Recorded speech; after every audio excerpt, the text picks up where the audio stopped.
Bueno, buenas noches. Hoy vamos a hablar sobre el tema del conflicto armado en Colombia, la guerra interna que ha tenido nuestro país. El grupo está conformado por Juber Murcia, Mayerly Cediel, Diana Ramos, Adriana Lucía y mi persona, Juan Camilo Rojas. Para iniciar, vamos a hablar que el conflicto armado en Colombia es un fenómeno muy complejo, cuyas raíces se encuentran en unas profundas desigualdades, tanto sociales, económicas y políticas, a lo largo de los inicios del siglo XX, donde esto a través de un inicio, donde se dio inicio a los primeros grupos armados, fue a través del periodo de la violencia. Este periodo se inició con el inicio de la muerte del líder liberal Jorge Eliezer Gaitán, quien fue asesinado en el año 1948, dando como inicio el reconocido Bogotazo, que fue el enfrentamiento entre liberales y conservadores, dándose así el periodo de la violencia en Colombia. En dicho periodo, pues, los liberales y los conservadores iniciaron una guerra donde las muertes abarcaron a más de 200.000 muertes y hubieron muchos desaparecidos. Pues a raíz de esto, la zona rural, los campesinos, al verse totalmente desamparados del gobierno, conformaron pequeños grupos, los cuales buscaban proteger sus ideales, buscaban como tal protegerse entre sí mismos y debido a la lucha interna que había entre liberales y conservadores. Aquí fue donde se formaron los primeros grupos armados, pues en defensa de esa violencia que estaba generada. El auge como tal de los grupos armados, cuando se hicieron como más, se comentaron más, fue después de la conformación del Frente Nacional, donde pues dicho frente únicamente tenía las ideologías liberales y conservadoras, excluyendo totalmente lo que eran los nuevos grupos políticos. Todas las nuevas ideas políticas eran totalmente descartadas. Pues entonces estos grupos armados, buscando como tal una justicia social y una nueva reestructuración en lo que era el tema político, pues creían que a través de la violencia, del conflicto como tal entre sí, iban a poder ser escuchados y poder como aportar esas ideologías que ellos tenían. Abordando un poco, Camilo, pues el Frente Nacional fue un acuerdo firmado en España por los representantes del Partido Liberal y del Partido Conservador, Alberto Lleras Camargo y Laureano Gómez.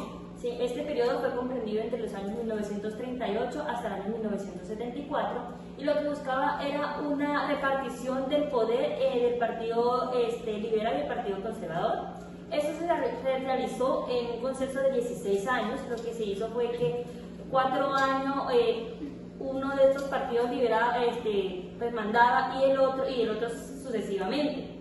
Lo que buscaban en esto era que repartirse de manera uniforme los puestos de las ramas, la legislativa, la judicial y la legislativa, y lo que buscaba era que todos estos dos partidos solamente tuvieran como la participación del poder político. Sin embargo, este acuerdo se realizó como una manera, se organizó un plebiscito donde se viralizó o se vio una participación masiva de la ciudadanía en las elecciones, pues que ha sido una de las más numerosas en el país. Sin embargo, este acuerdo lo único que logró fue como la paz entre el Partido Liberal y el Partido Conservador.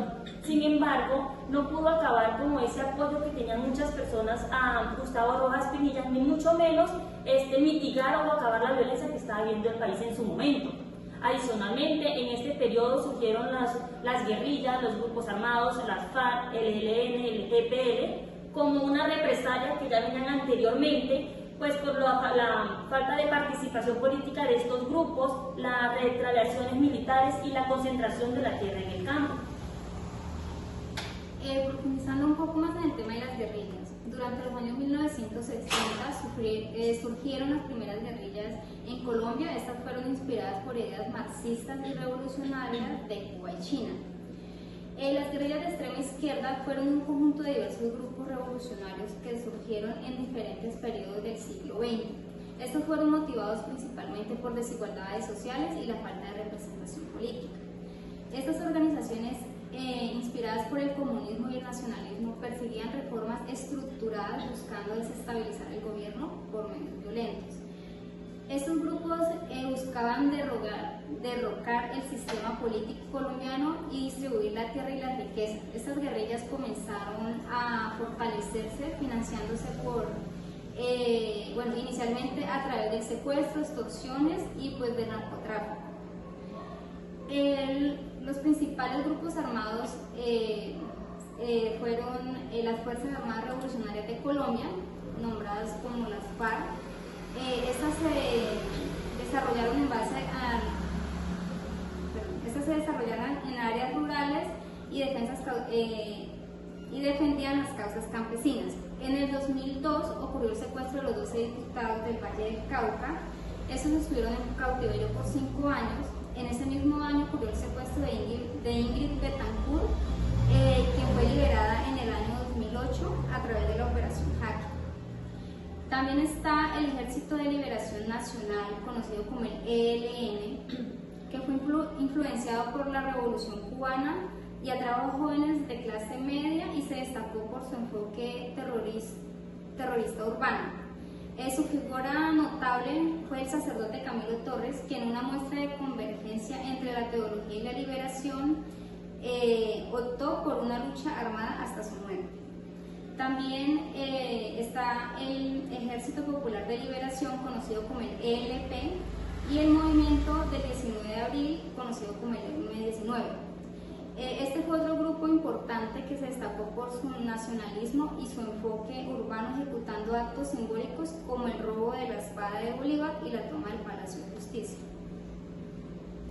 Continuamos con el paramilitarismo en Colombia. Surgió en la década de 1960, incentivando por la Ley 48 de 1968, que permitió la creación de grupos de autodefensa para enfrentar a las guerrillas en zonas donde el Estado tenía poca presencia. Surge por fuerza de defensas privadas impulsada por terratenientes y sectores económicos. Ante la amenaza de estos grupos insurgentes, pues como las FARC, el ELN promovió pues la creación de estos grupos. Para el año 1980 el paramilitarismo en Colombia se fortaleció y se transformó debido al auge del narcotráfico. Narcotraficantes como Gonzalo Rodríguez Gacha y Pablo Emilio Escobar Gaviria financiaron grupos paramilitares para proteger sus intereses y territorios del ataque de las guerrillas que imponían impuestos revolucionarios.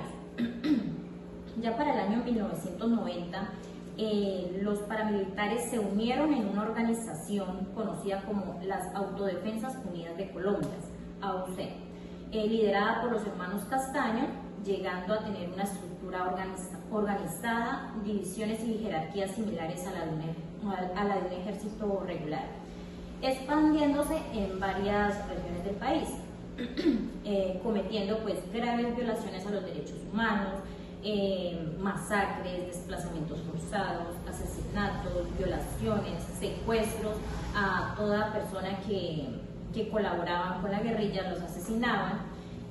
También a finales del siglo 90, las AUC llegaron a su máxima expansión, que ya controlaban todas las zonas del territorio colombiano, ejerciendo influencias políticas, sociales y económicas. Ya para el año 2003, con el gobierno de Álvaro Uribe Vélez, se inició una negociación que como resultado se obtuvo en el 2006, que fue la desmovilización de unos 30.000 paramilitares. Con esta historia pues podemos observar que el conflicto armado ha sido marcado por muchos acontecimientos importantes, como lo sería el Bogotazo, el cual desencadenó el periodo de la violencia, cómo se empezaron a crear las primeras guerrillas liberales como serían las FARC, el ELN, el EPL. Luego también podemos observar cómo el factor del narcotráfico desencadenaría hechos de violencia de manera importante. También podemos observar el surgimiento de los paramilitares denominados AUC, la toma del Palacio de Justicia en 1985 por el grupo armado ELN. Este conflicto ha traído muchas víctimas al país y muchas consecuencias. Se hablan más de 300.000 muertos, 80.000 desaparecidos, 7 millones de desplazados, 37.000 víctimas de secuestro, 15.000 víctimas de violencia sexual y sin mencionar los falsos positivos. Debido a esto, la sociedad colombiana ha quedado marcada permanentemente por estos hechos de violencia. Muchas familias perdieron sus tierras por la desmovilización. Dentro de estas son muy importantes mencionar las comunidades indígenas y afrocolombianas. El conflicto armado en Colombia deja una herida profunda y compleja, marcada por décadas de sufrimiento, injusticia y pérdida. Es un recordatorio de los costos humanos de la violencia y la desigualdad, y del impacto que la falta de oportunidades y justicia social puede tener en una nación. Sin embargo, también reflejan la resiliencia del pueblo colombiano y su anhelo de paz. Hoy más que nunca, Colombia necesita sanar, apostar por el diálogo, la memoria y el reconocimiento de las víctimas para construir una sociedad donde el respeto y la dignidad sean la base de un futuro en paz. Muchas gracias.